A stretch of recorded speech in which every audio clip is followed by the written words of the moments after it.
같이 함께 말씀 보겠습니다. 오늘 함께 나눌 말씀은 마태복음 19장 23절에서 30절까지 말씀입니다. 마태복음 19장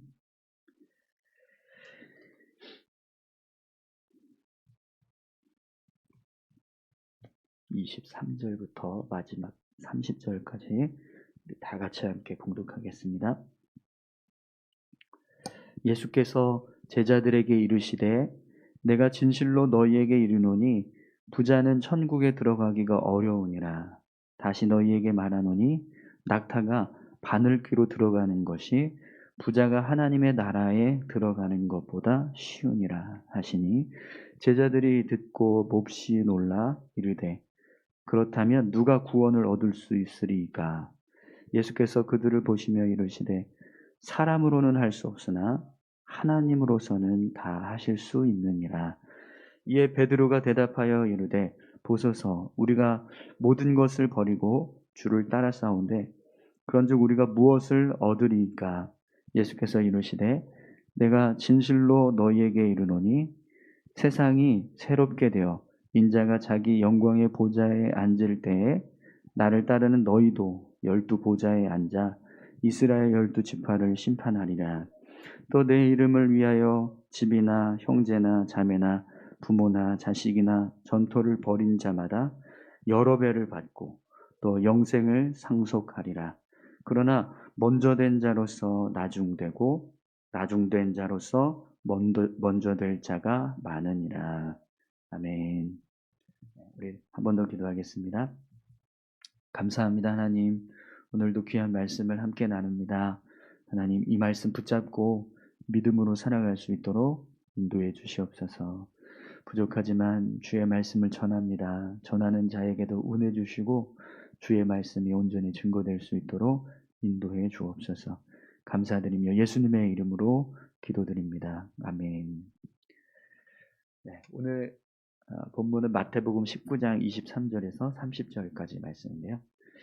땅의 유익이 아닌 하늘의 유익을 사모하라 라는 제목으로 같이 함께 말씀을 나누겠습니다.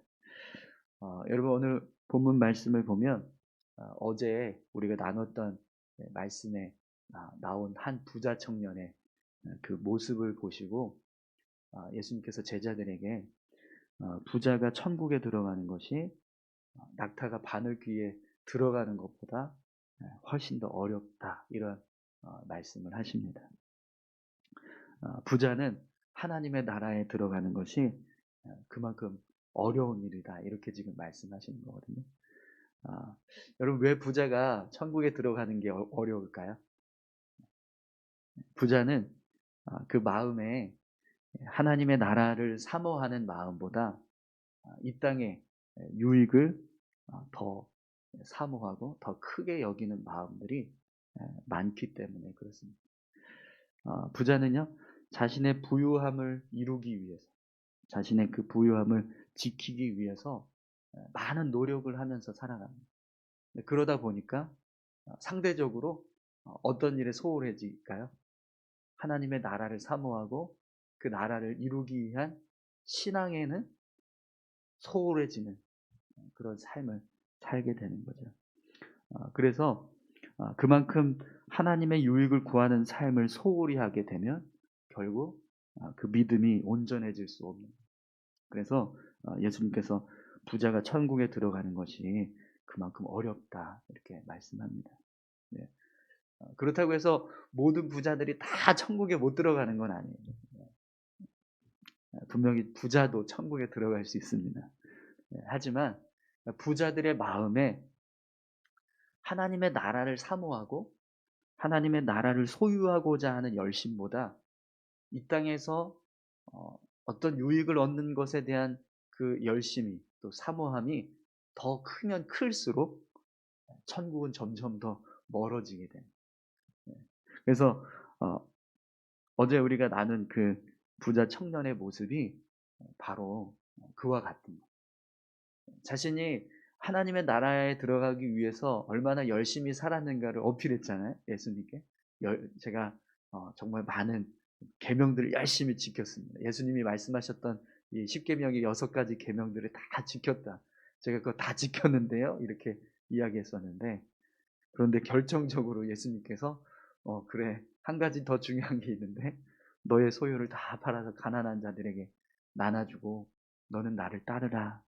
이렇게 말씀하시니까 그 말씀에는 이 청년이 마음이 걸려서 근심하면서 그냥 돌아갔다라고 말씀하십니다.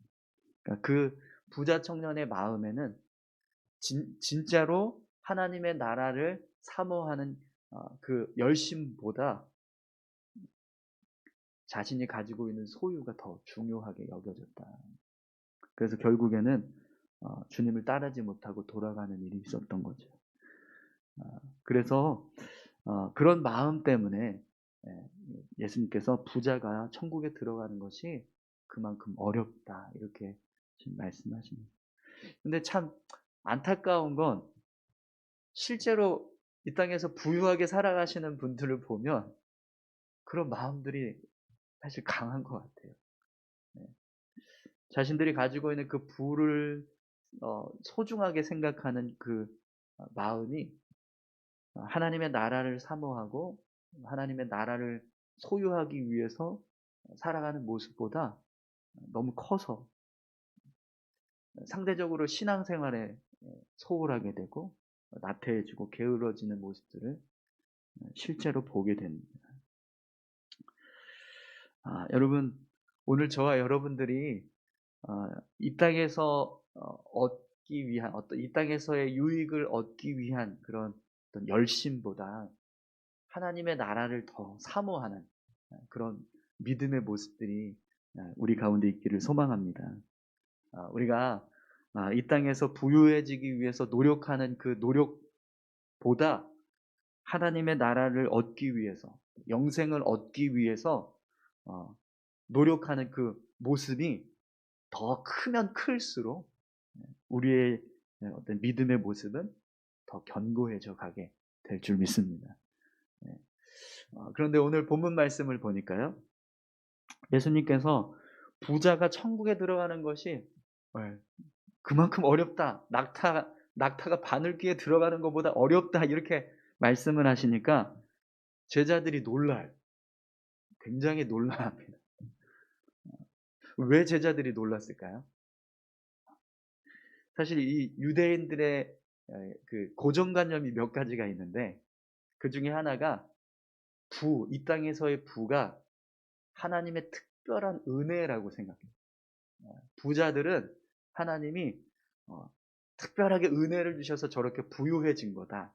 이런 생각이 있었어요. 부가 하나님의 선물인 것처럼. 물론 이제 하나님의 선물이 맞죠. 축복이 맞긴 한데 그것 때문에 마치 하나님께서 특별하게 이 사람을 선택하셨고 이 사람을 누구보다 사랑하신다라고 하는 그런 생각이 있었어요. 그래서 예수님이 부자가 천국에 들어가는 것이 낙타가 바늘귀에 들어가는 것보다 더 어려워 이렇게 말씀하시니까 에? 당연히 천국에 들어가야 될 사람들인데 그럼 그 사람들이 천국에 들어가는 것이 그렇게 어렵다라고 한다면 그럼 천국은 누가 들어갈 수 있지? 이렇게 생각합니다.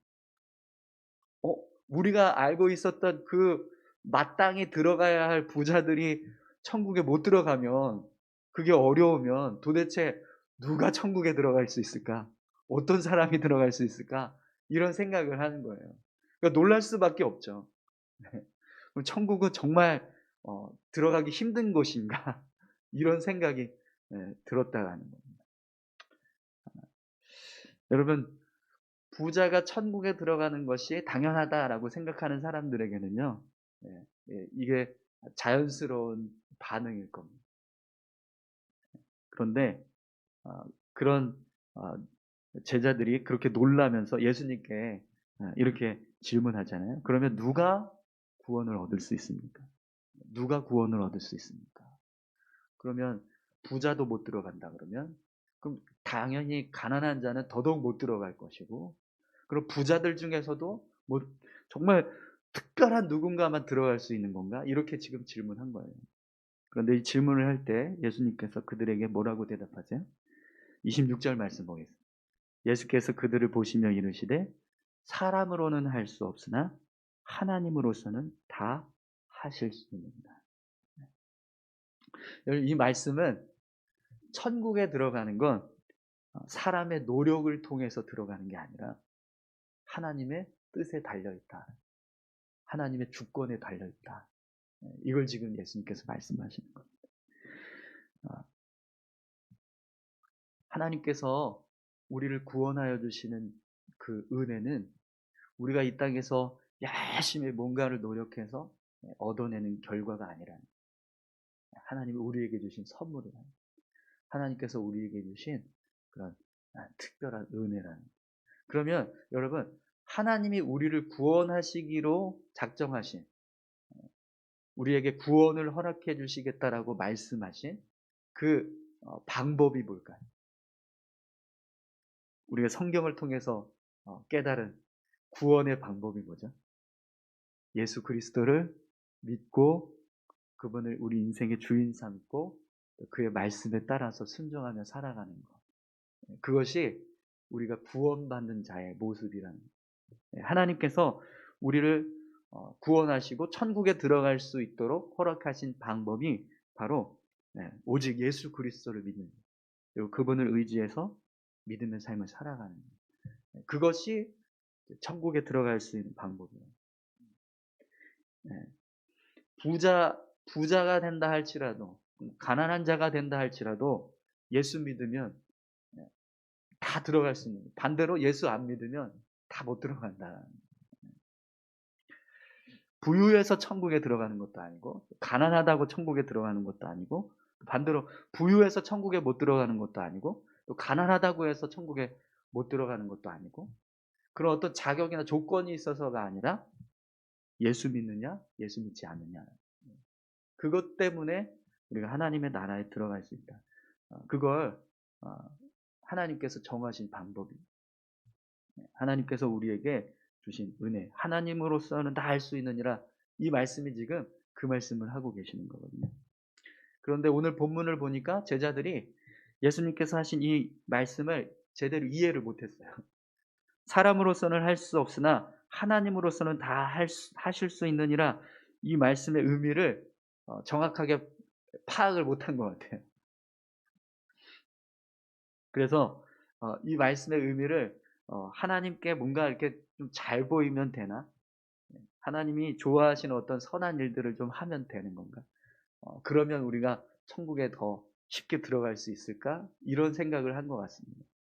그래서 베드로가 예수님께 이렇게 질문을 해요. 27절을 한번 보세요. 이에 베드로가 대답하여 이르되 보소서, 우리가 모든 것을 버리고 주를 따라 싸운데 그런즉 우리가 무엇을 얻으리이까?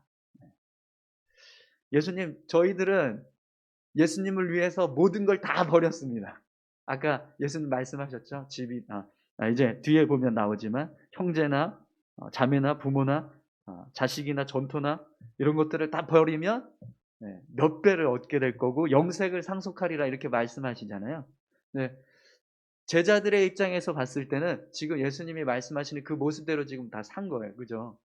정말 부모를 버려두고 배를 버려두고 자신들의 삶의 터전을 버려두고 예수님을 쫓아갔으니까요. 그래서 베드로가 그렇게 질문하는 거예요. 예수님, 저희들이 그렇게 예수님을 쫓았으면 그러면 저희들에게 주실 상급은 뭔가요? 저희들은 어떤 상급을 받게 될 겁니까? 이렇게 이야기합니다. 열심을 가지고 주를 위해서 희생하고 헌신했다. 그랬을 때 그러면 저희들은 마땅히 천국에 들어갈 수 있는 거죠. 이런 질문을 하는 겁니다. 베드로의 질문에 그런데 예수님께서 답을 하십니다.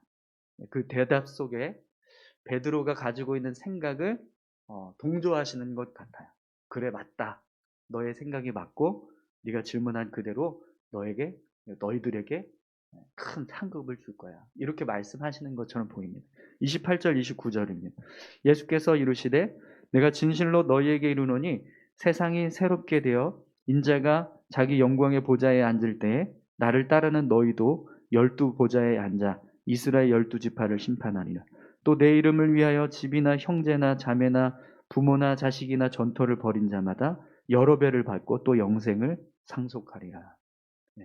제자들을 향해서 예수님 말씀하세요. 너희가 나와 함께 새하늘과 새 땅에서 하나님의 나라가 도래했을 때 12보좌에 앉아서 12 이스라엘 지파를 통치하는 심판하는 일을 할 거야.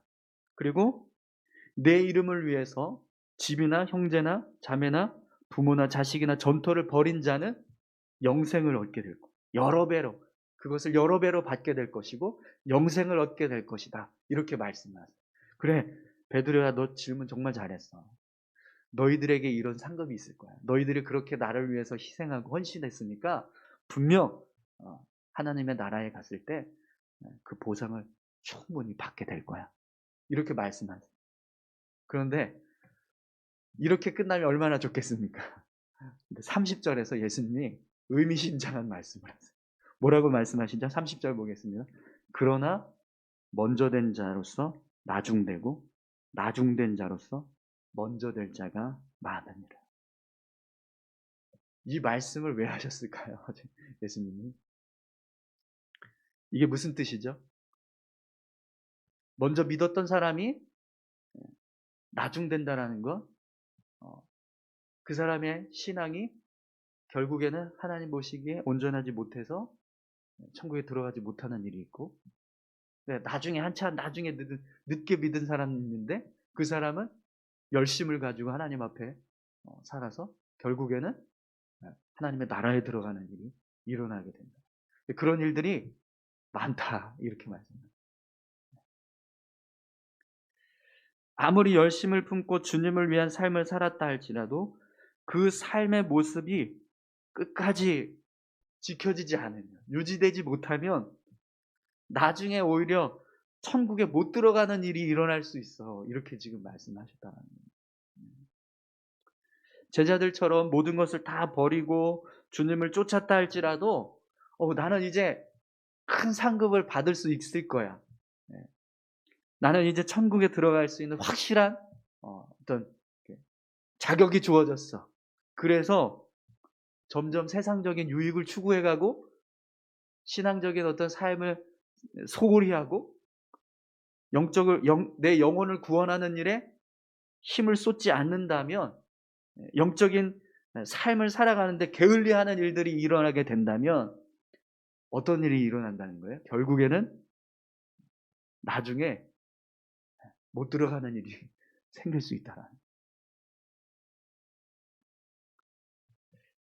여러분, 우리가 신앙생활 할 때요, 한 가지 주의해야 하는 그런 모습이 있습니다. 그게 뭐냐면 내가 이만큼 했으니까 충분하지 라는 겁니다. 여러분, 우리가 이 땅에서 하나님 앞에 어떤 헌신을 하고 또 희생을 하고 주를 위해서 삶을 내어드리는 그런 모습으로 우리가 삶을 살았습니다. 근데 그 삶의 모습이 우리를 하나님께서 구원하여 주신 그 은혜를 충족할 수 있는 그런 어떤 희생과 헌신과 믿음의 삶이 있을까요? 하나님께서 우리를 구원하여 주신 그 은혜만큼 우리가 이 땅에서 하나님을 위해서 희생하고 헌신해서 그것을 다 그 은혜를 갚을 정도의 어떤 희생과 헌신이 있을까요? 이 정도 헌신했으면 그만해도 되겠지. 근데 그런 헌신은 없다. 왜요? 하나님께서 우리를 사랑하시는 그 사랑은 우리가 다 갚을 수 없는 사랑. 어떤 희생을 치른다 할지라도, 우리 생명을 내어드리는 희생을 치른다 할지라도 우리는 하나님의 그 사랑을 채울 수 있는 그런 자격이 없다라는,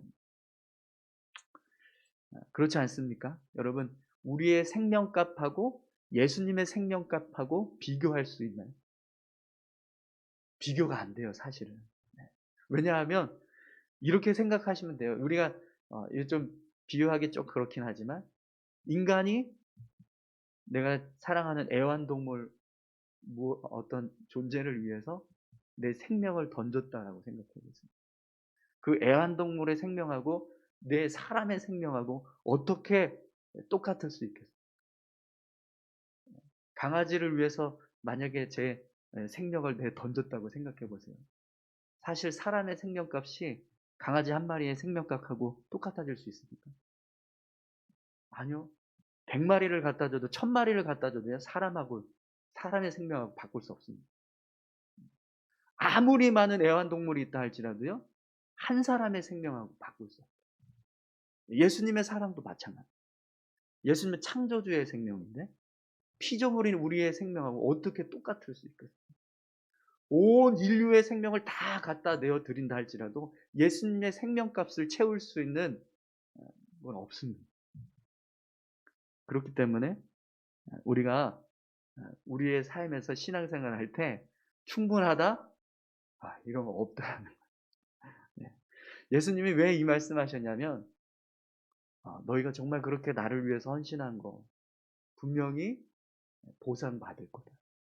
이 땅에서 나를 위해서 희생한 거, 나를 위해서 섬긴 거, 나를 위해서 삶을 내어드는 거, 그거 하나님의 나라에 가면 다 보상받을 거야. 근데 그것 때문에 혹시 너희들의 마음이 교만해져서 믿음의 삶을 나태하게 한다거나, 나는 이미 구원받을 자격이 주어졌으니 이제는 조금 내가 세상적인 유익을 구하는 삶을 살아도 되겠지. 내가 주를 위해서 살아가는 그 삶의 모습들을 이제는 조금 나를 위해서 살아가도 되겠지. 그러면 안 된다는 거. 그러면 어떤 일이 벌어진다고요? 먼저 된 자가 나중되고 나중된 자가 먼저 되는 일이 벌어질 수 있다는 거. 예수님께서 제자들의 그 어떤 신앙을 그들의 헌신과 수고를 인정해 주셨어요. 그런데 그 인정받은 희생과 헌신을 너무 과대평가해서 우리가 그거 가지고 너무 만족해서 더 이상 우리의 신앙을 세워가는 일에 게을리게 한다거나 열심을 내지 못한다면 그러면 전복되는 일이 벌어진다. 예전에 제가 중학교 2학년 때 예수님 믿었다고 했잖아요. 네. 제가 그 전까지는 정말 저희 교회가 이제 여기 이렇게 긴데 저희 모교회는 좀 이렇게 뒤로 이렇게 길었어요. 저 구석탱이에 앉아 있었거든요. 중학교 2학년 예수 믿기 전까지는. 그래서 도대체 쟤는 누구야? 막 이러면서 이제 그 교회 다녔던 친구들이 쟤는 왜 저래? 막 이랬어요. 말도 안 하고 또 같은 그 학생들 동급생들하고 교대도 안 하고 그냥 저 혼자서 조용하게 왔다가 빨리 가고 늦게 오고 제대로 신앙생활을 안 했죠. 그런데 예수 믿고 난 다음에 제가요 중3 때부터 앞에 나와서 기타를 메고 찬양을 부르고 있어요. 근데 그 전에 앞에서 찬양하고 또 임원하고 학생이 임원하고 하던 그런 친구들이 있었거든요. 그 친구들이 제가 중3 때 앞에 나와서 찬양 인도할 때 없어요 자리. 그래서 그 모습을 보고 어느 선생님이 먼저 된 자가 나중되고 나중된 자가 먼저 됐다 이런 얘기 하시더라고요. 근데 그게 이 땅에서 잠깐 이루어지는 일이지만 사실 여러분 하나님의 나라를 본다면 우리 인생 전체가 다 그 날에 해당됩니다. 그 시간에 해당됩니다. 여러분 끝까지 주님의 나라를 사모하시고 주님의 나라를 바라보면서 믿음의 삶을 살아가시기 바랍니다. 우리가 이 땅에서 이제까지 쌓아왔던 어떤 신앙의 모습 그거 충분하다고 생각하면 안 돼. 네. 절대로 안 돼. 네. 열심히 끝까지 최선을 다해서 우리의 믿음을 지켜갈 때 그 모습을 주님 기뻐하시고 우리가 천국에 들어가면 이 땅에서 희생했던 거, 헌신했던 거 다 하나님 보상해 주신다. 네, 말씀하세요. 중요한 건 뭐죠? 중요한 건 보상 받냐 안 받냐 이게 아니라 들어가냐 안 들어가냐가 중요한 거. 들어가면 이제 상급 받는 겁니다. 대신에 못 들어가면 없는 거예요. 네. 그래서 예수님이 우리 제자들이 천국에서 누가 큽니까? 이거 막 가지고 이야기했더니 야, 천국에 들어가는 게 먼저야. 그러면서 말씀하셨잖아요. 그처럼 우리의 신앙이요. 들어가는 게 먼저. 네. 마지막까지 우리의 믿음을 점검하고 우리가 정말 주님의 나라를 사모하는 그 믿음의 모습을 온전하게 세워갈 때 그때 하늘의 상급이 우리에게 유익이 되고 의미가 있는 거예요. 근데 내가 끝까지 제대로 서지 못하면 아쉽지만 먼저 된 자가 나중 되는 일이 벌어질 수 있다는 거죠. 사랑하는 성도 여러분, 오늘 저와 여러분들이 이 땅의 유익이 아니라 하나님의 나라를 사모하는 그런 귀한 삶을 살아가시기 바랍니다. 그리고 우리가 이 땅에서 살았던 그 신앙의 모습, 헌신했던 모습, 그 모습 때문에 우리가 높아지거나 자만해져서 게을러져서 주를 바라보는 하나님의 나라를 사모하는 그 일에 열심을 품지 못하는 그런 일들이 없도록 최선을 다해서 주의 나라를 사모하면서 믿음의 삶을 살아가시기 바랍니다. 우리 이 시간 같이 기도할까요? 내가 끝까지 주님의 나라를 사모하면서 살아가는 믿음 달라고 우리 같이 함께 이 시간 기도하겠습니다. 하나님 아버지 감사합니다. 우리의 믿음이 주님의 나라를